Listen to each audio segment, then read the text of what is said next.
Hello everybody, welcome to the channel. I'm DadGamer13 and we are back again today for another Pokemon Scarlet and Violet solo run.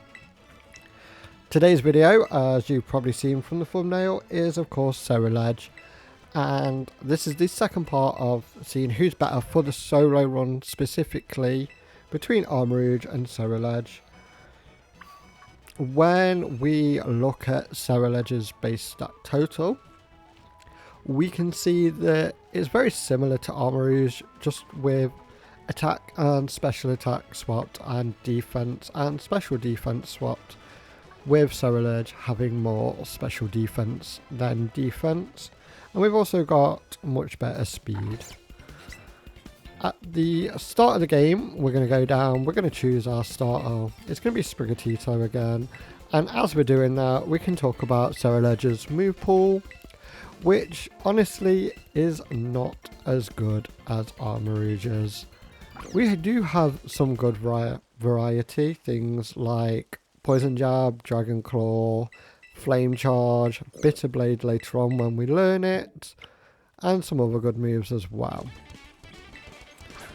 Once we've picked our starter, we can head down to the beach and win our first battle that we have to use a starter in against the Quaxly, and Nemona has the Quaxly just so that they've got the type advantage against us, with us being a primary fire type and having the fire terrestrialization throughout most of the run. Not all of it, because we will change it later.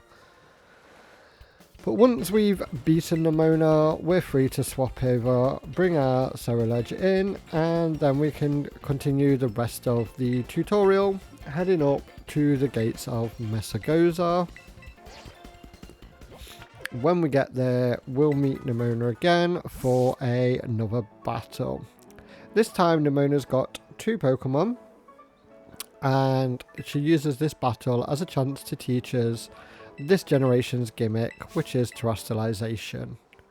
It's a very fun gimmick, probably one of my favourites overall, but that's not relevant. She leads off with the Quaxly, and we've obviously got our Cereludge now. It is water. We do a bit of damage with Night Slash, but not enough as it goes for a workup, and we will end up hitting with a Shadow Claw, doing quite good damage, and then taking the Quaxly out before the Pormo comes in, which is going to terrestrialize to the electric type, boosting its electric moves against us.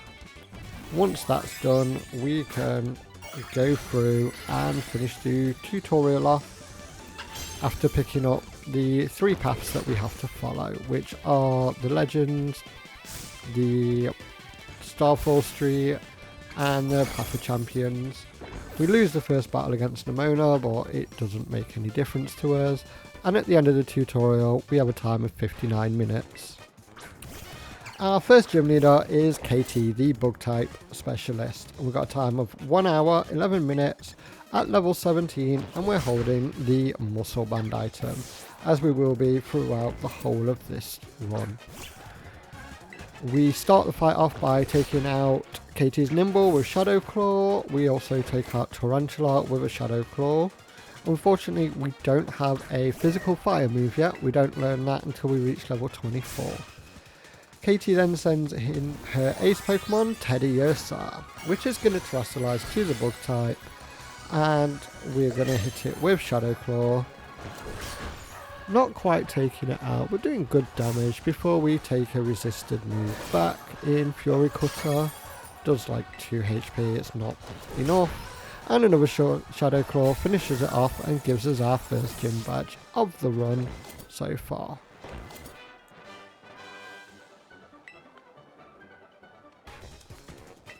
Our second gym leader is Brassius, the grass type gym leader.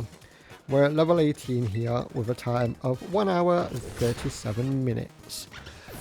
Brassius leads off with Petlil before sending in Smoliv after we take the Petlil out with Shadow Claw. I forgot Smoliv was normal type, so it hits us with a Razor Leaf before we take it down low with a Night Slash, taking another Razor Leaf and finishing it off.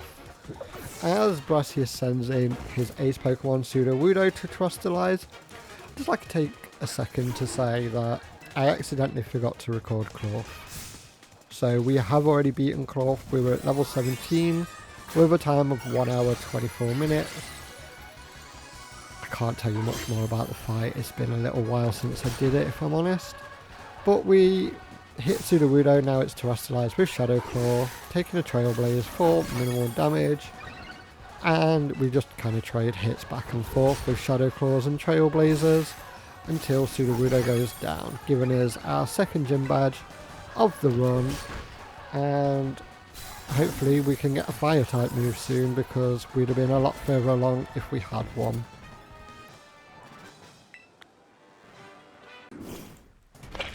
Up next is the second Titan that we're doing today, Bombardier.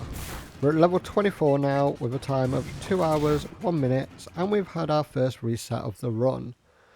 We take the Bombardier out in the first phase without any real issues. As the second phase starts, Arven comes running up, joins us for the battle, bringing along with him a Nacli, which is always useless in these battles. But the battle starts, we flame charge, boosting our speed, doing a decent amount of damage after we've Terastallized to boost the fire type attacks. We do have to be careful because Bombardier does have a rock move, but with Nacli here it's less likely to attack us. It goes for a Torment. We didn't even heal up. Usually I do heal up at the start of these, but I decided not to. Shadow Claw brings it really low, and Nacli goes for Rock Polish, and Flame Charge finishes it off on the last turn, giving us our second Titan beaten, meaning that we can now travel across water.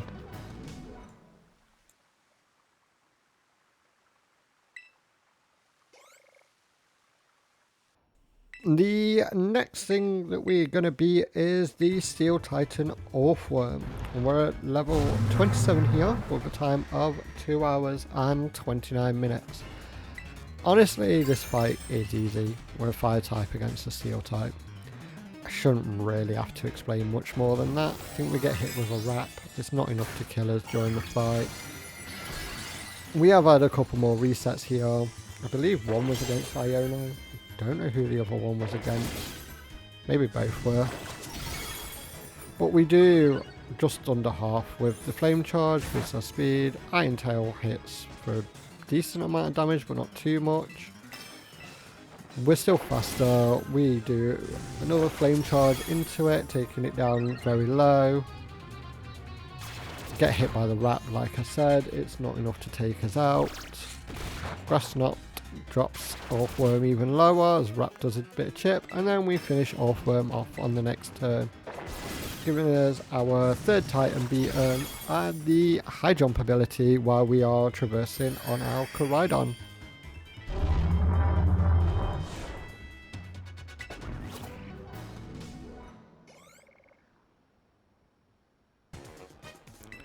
The electric gym leader Iono is up next, and we are at level 29 now with a time of 2 hours and 42 minutes. Iono leads off with Wattrel, which we flame charge, boosting our speed, taking it out in a single hit. Iono then sends in Luxio, which does lower our attack. It's a little bit annoying. It's also got the dark type move, so we do Terastallize so that we can hit it and not get hit with Bite if it doesn't go down. Once the Terastallization is over, Shadow Claw doesn't take it out, Bite hits us for a little bit of damage, and Luxio goes down to another Shadow Claw. The Flame Charge at the beginning is important to boost our speed if we get paralyzed by Belly Bolt at any point. We do crit the Belly Bolt, which is really nice. Spark hits us, it doesn't paralyze us, and then we just Flame Charge into it, killing it. That just leaves Iono's ace Pokemon, Miss Magius, which is probably one of the worst early game Pokemon to deal with. because it's fast, it's got annoying moves, and thanks to its terrestrialization, it has no weaknesses because we can't hit it with ground moves. Once it has terrestrialized, we go for a Shadow Claw, does about half damage before we get hit with a Confuse Ray. And we're going to hit ourselves in Confusion, I believe, here. Yep, no, there it is. We take the Mismagius out. There is a point where we do hit ourselves in Confusion in this run, but that is now 3 gym leaders beaten.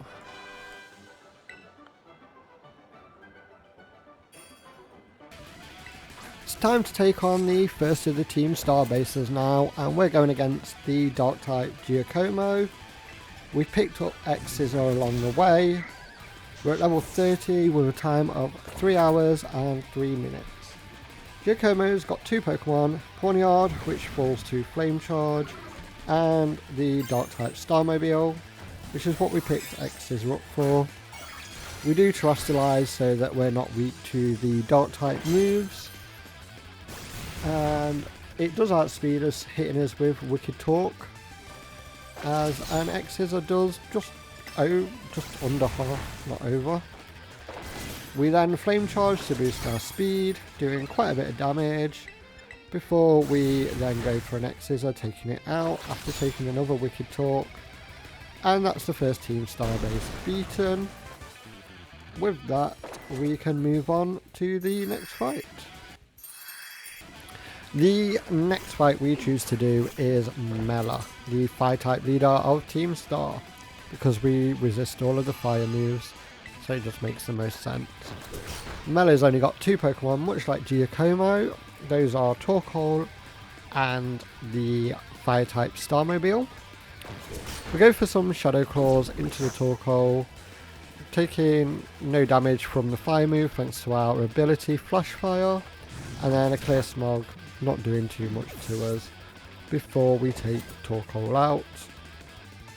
That just leaves Mela to bring in the Fire-type Starmobile, and it will outspeed us. It's got speed boost, I believe. It goes for Screech as we hit Shadow Claw, but it's in a situation where it can't actually damage us, so it just spams Screech the whole time as we just keep hitting it with Shadow Claws until it goes down. And it takes a few turns, but because it can't do anything, it's only got fire or normal moves, and we won't take any damage from either. We managed to take it down to like 1 HP and then Flame Charge just to finish it off, giving us our second Team Star beaten now. I just wanted to quickly show off the shiny Cacnea we found while leveling up ready for Kofu. Over to our 4th gym leader now, Kofu, the water type gym leader. And we've leveled up a little bit. We're at level 40 now with a time of 3 hours and 55 minutes. We have had a reset against Kofu when we're at level 35. We take the Veluza out. We take the Voltrio out now that we're faster than it. That was what stopped us before, just not being faster than Voltrio. Crabominal comes in. It's going to Terrestrialize to the water type, as it is Kofu's ace Pokemon. Once it's done now, we are free to hit it with our Shadow Claw. And it is a one-shot, giving us our 4th gym badge. And like I said, halfway done with the challenge.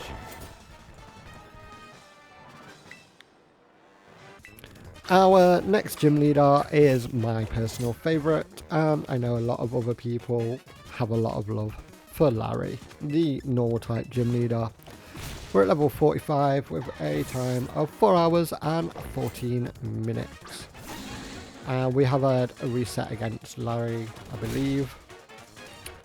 Larry sends in Kamala, which we hit with Brick Break and take out in a single turn, before the Dunsparce comes in, survives a brick break on very low HP and hits us with a glare before hitting us with a drill run as we take it out. Larry's ace Pokemon is all that's left, and that is of course Staraptor. We are going to hit it with a Flame Charge once Larry has terrestrialized to the normal type. We just got to wait for all of this where the crowd cheers Larry on, gets him motivated, and then the actual terrestrialization scene itself.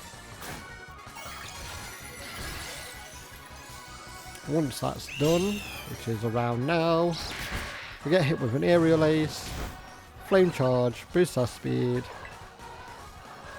and we get paralysed so we don't get to move. Another Aerial Ace drops us low, but we are faster, and Brick Break takes out Staraptor, giving us our 5th gym badge.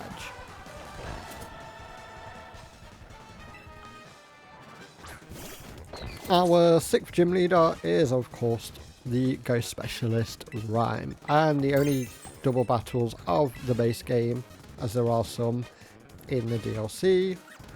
We lead with our Cereludge and of course our trusty Azurill to splash on everything everywhere. We start the fight off by terrestrializing, gets rid of our ghost weakness, and also gives us a boost at the end of the turn. And we start off by taking down the Bennett with a Shadow Claw. Like I said, the crowd gives us a boost for terrestrializing, so we get an Omni boost to all of our stats. Azurill went down to Mimikyu Slash as we hit Houndstone, taking it down, which gives us another boost to our attack at the end of the round, and we take a Slash from Mimikyu. Toxicity is Rhyme's ace Pokemon, and it is going to terrestrialize to the Ghost type, so we hit it with a Shadow Claw, and it is a one-shot. We just got to wait for the little bit of cutscene as Rhyme goes for terrestrialization. This is a way to turn these cutscenes off. I said Ghost type, we outspeed, it goes down, leaving only Mimikyu left for us to beat. It does hit us again as we learn Bitter Blade during this fight, which is one of the best moves that we can learn. And Slash crits us, dropping us into the orange, but not too bad. We get another boost from the crowd. Hit Mimikyu with Shadow Claw, which breaks its disguise ability. It hits us with another Slash, drops us to the red, but we're faster and it has no way to take us out. So that's our 6th gym badge won.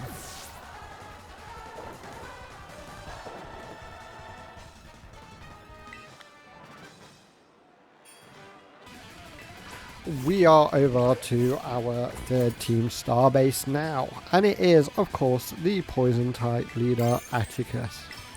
We're at level 50 because I wanted to go do my IVs with the bottle caps and my EV training. Not all of it, but a lot of it is done. And we're a little bit over leveled for this now. So we terrestrialize because of Sucker Punch. Skuntank falls to Bitter Blade.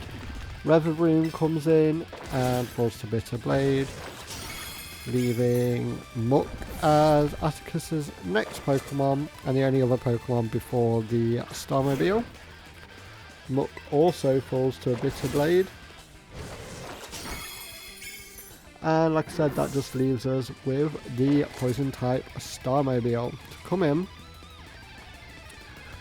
It is going to outspeed us. It goes for a Noxious Talk, which does manage to get the poison against us. But thanks to Bitter Blade, we can heal up quite well anyway. It does massive damage against the Starmobile, setting up the spikes because we've hit it and that's its ability. But it doesn't matter as we're not swapping Pokemon. And on the next turn, we finish it off, giving us the 3rd team starbase beaten.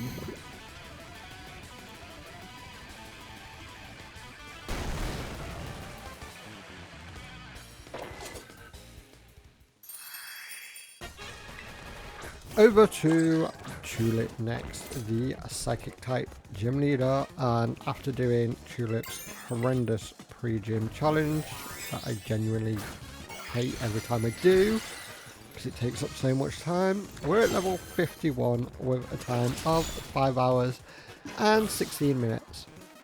Honestly, this gym and the next one are very easy. We terrestrialize to get rid of our weakness to ghost or dark moves. X-Scissor takes out Frigarath. Shadow Claw takes out God of War. We outspeed and take out Sparfra with a Shadow Claw, leaving only Tulip's ace Pokemon, Florges, which is going to terrestrialize to the Psychic type as we go for a Shadow Claw into it.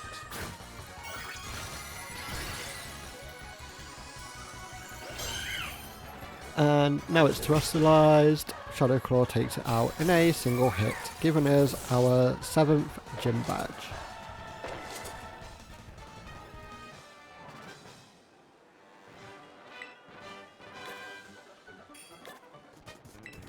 Our 8th and final gym leader is Grusha, the Ice type specialist now.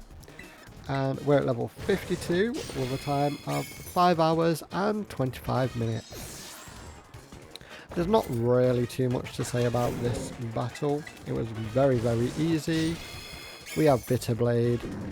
There's a lot of ice types. Frostmoth falls to Bitter Blade. Beartic falls to Bitter Blade. So Titan doesn't. I think it has fixed that, but it hits us with Liquidation. And another Bitter Blade takes it out before Grusha's ace Pokemon, Ulteria, is sent in. And once all the animations are done, it will be an ice type after terrestrialize him. It just takes a second. These ones aren't as bad as some of the other ones. Still long. We outspeed Bitter Blade and take it out, and that gives us all 8 gym badges completed now.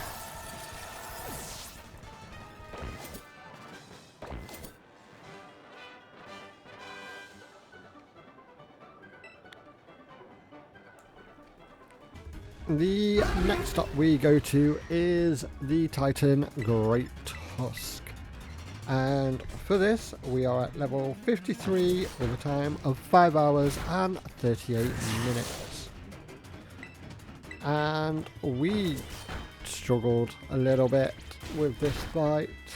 It does take the Scovillain down, but because it can't rapid spin against us, we are faster.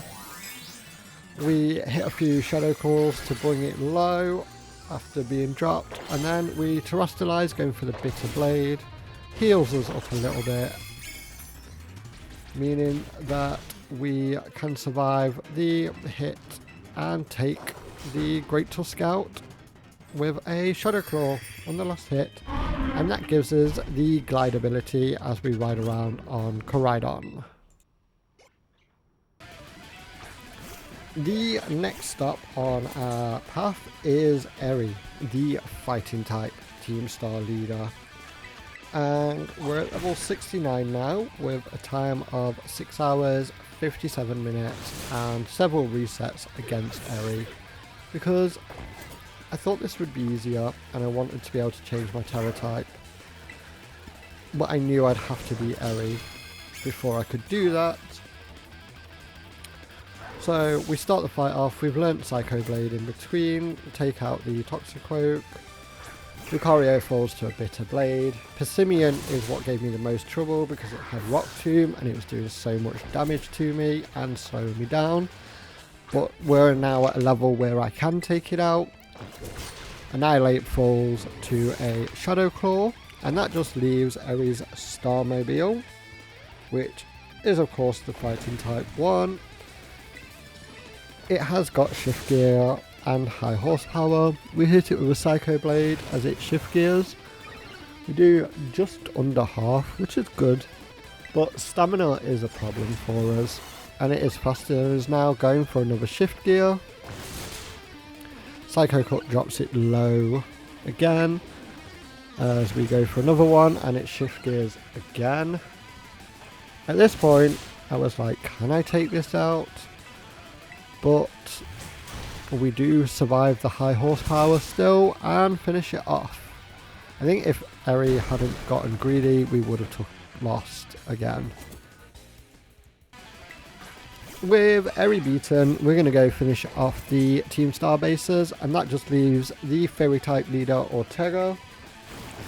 We're still at level 69, we've got a time of 7 hours 13 minutes, and we've grabbed the TM for Poison Jab before coming to this fight. So Azumarill falls to a Poison Jab, Darkspawn falls to a Poison Jab, Wigglytuff comes in, and you probably guessed it, but Poison Jab takes it out. That just leaves the Fairy type Revavroom Starmobile. It sets up Misty Surge as it comes in, but that's not a threat to us, we're not trying to poison. Poison Jab does over half as we take a Talk move, not doing too much, and a second Poison Jab is enough to finish off the Starmobile, meaning all Team Star bases are beaten. Tatsugiri is next, and we've got Dragon Claw, so we outspeed, hit it with one, doing massive damage. Icy Wind does very minimal damage to us, as Takedown drops Tatsugiri even lower, and another Dragon Claw finishes it off, giving us the ability to climb rocks out of battle while on Koraidon, and meaning we have completed everything apart from the final fights. Arven is our next fight, as I decided to finish off the Path of Legends, and we are still at level 69 with a time of 7 hours and 38 minutes. Arven leads off with a Greedent, which we take out with Brick Break, Terrestrialize against the Garganacl into normal type, as we hit a Brick Break, dropping it low, and a Stone Edge actually misses. Another Brick Break will take Garganacl out. Toescrawl is next in, and Bitterblade, we outspeed, is a one-shot. Arven's next Pokemon is Scovillain. We go for Shadow Claw to see if it takes it out. It does. That brings in Cloyster next, which we have Brick Break for. Not quite enough to finish it off, and a Liquidation does a bit of damage to us, as we can then take it out. This just leaves Arven's ace Pokemon, Nabastiff. It does hit us with the Intimidate, which is super annoying. And then Terrestrializes to the Dark type. This is why I wanted like the normal type in this and the Elite Four. We hit a Brick Break, dropping it low as Crunch drops us down low in our defense, but we're faster, and that is Arven beaten and the Path of Legends completed.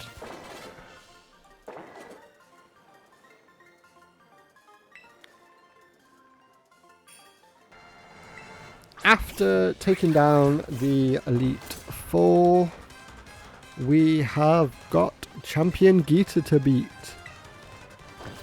We start the fight off hitting a Shadow Claw into the Asparthra, which takes it down, and Geeta praises us for hitting the correct move. We are also at level 73 now with a time of 8 hours 8 minutes.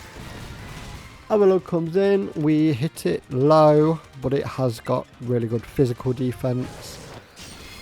And it hits us with Earthquake, dropping us low, but Bitterblade does take it out and gives us a little bit of a heal. Kingambit comes in next as the rain stops. And rain's important because it does lower fire damage, but we're not using fire moves because Kingambit is 4 times weak to fighting, and we have Brick Break, which takes it out. The loser's got the Psychic typing, so Shadow Claw it is, which takes it out.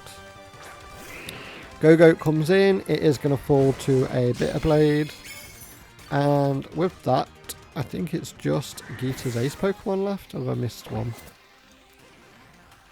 Let's have a look. Nope, it is just the ace Pokemon Glimmora left. It's going to Terrestrialize to the Rock type. which means it's also weak to fighting. Geeta's got a very big weakness to fire and fighting. Blaziken would wreck. But we hit Brick Break, taking it very low, setting Toxic 3, which doesn't matter. Earth Power hits us, it's not enough to take us out, and another Brick Break finishes Geeta off. Means we've only got 2 major fights left now before we can go to Area 0.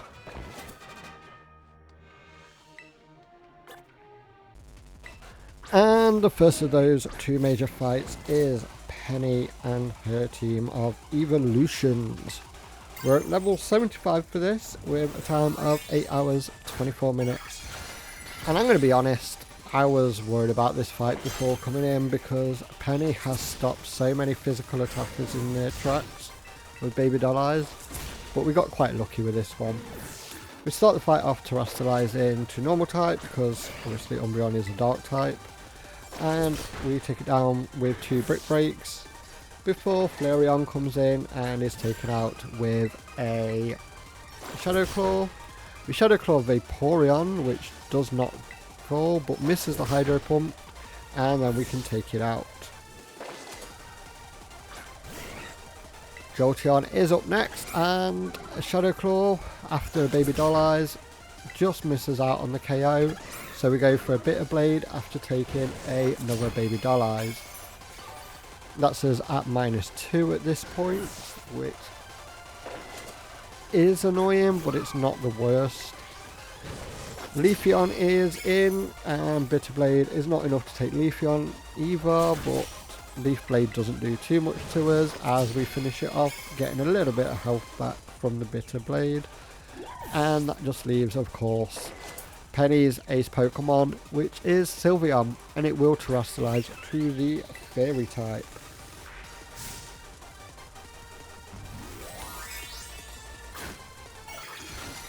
Thanks to us having better special defense and Bitter Blade to help heal us up, as well as being faster, this is just kind of whittling them down as we take a little bit of damage. Lowers our special attack, but we're not a special attacker. We just miss out on a KO turn 2 as we get hit with another Moonblast, dropping us down a little bit, but then we are able to finish Sylveon off, and that just leaves Nemona left for us to beat.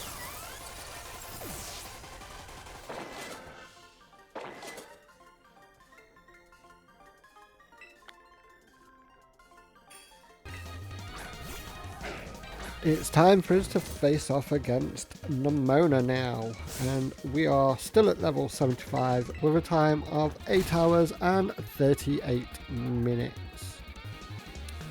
Nemona leads off with Lycanroc, which we take out thanks to Brick Break. We Bitter Blade the O-Form, taking it out as Nemona sends in Goodra.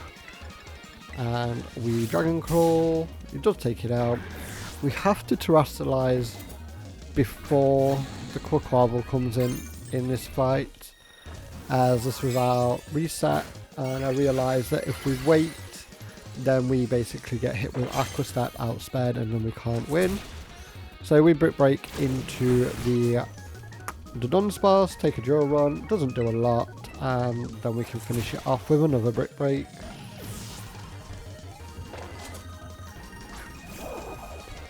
Pormo comes in next, and we Bitter Blade, gets our health back, takes the Pormo out in a single hit. Pormo is quite fragile. This just leaves Nemona's ace Pokemon Quaquaval, which is going to terrestrialize into just a pure water type.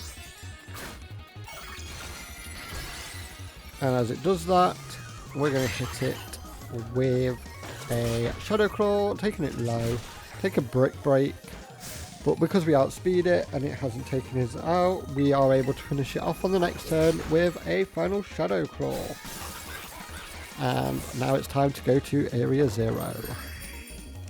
It is time now for Cereludge's final fight of the run, and that is against, of course, AI Sada. we're at level 76 with a time of 9 hours and 24 minutes. Sarda leads off the fight with Slitherwing, which Bitterblade deals with. And Sarda is shocked that we know the weaknesses of the Paradoxes we have been beating for a long time. Brute Bonnet is next, and Bitterblade takes it out. It doesn't go for Sucker Punch, which was a bit of a surprise. I'm not sure if it has it or not, to be honest. Sandy Shocks is next, and Bitterblade doesn't quite take it out as it goes for an Earth Power into us, dropping us quite low.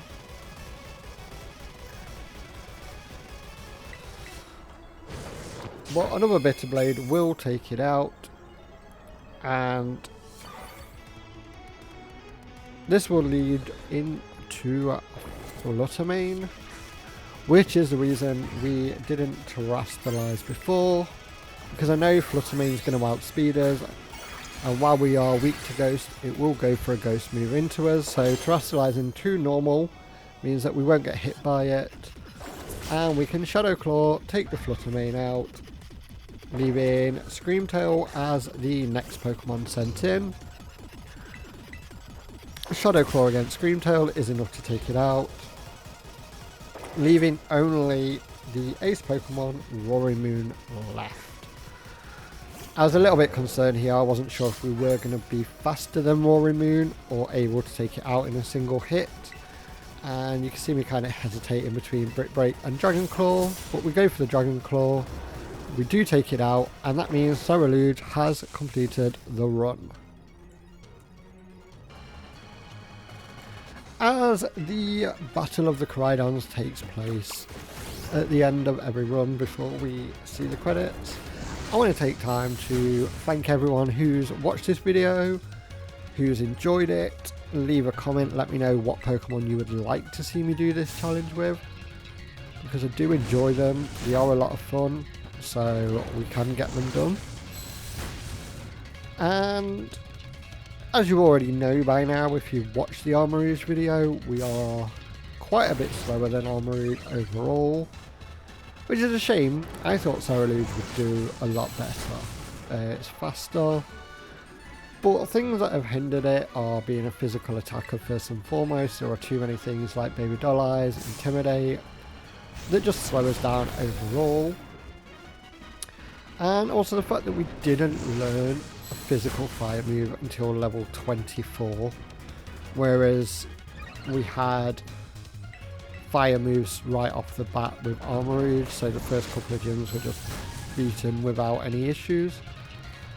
But it was still a very fun challenge. We've still done well overall, and our final time was 9 hours 44 minutes with 11 resets, which is still very good overall. Still puts it just a little bit behind Gengar, above Trevenant, I think a little bit behind Jan Mega as well. So yeah, until the next video, take care of yourselves, and I'll hopefully see you in the next one.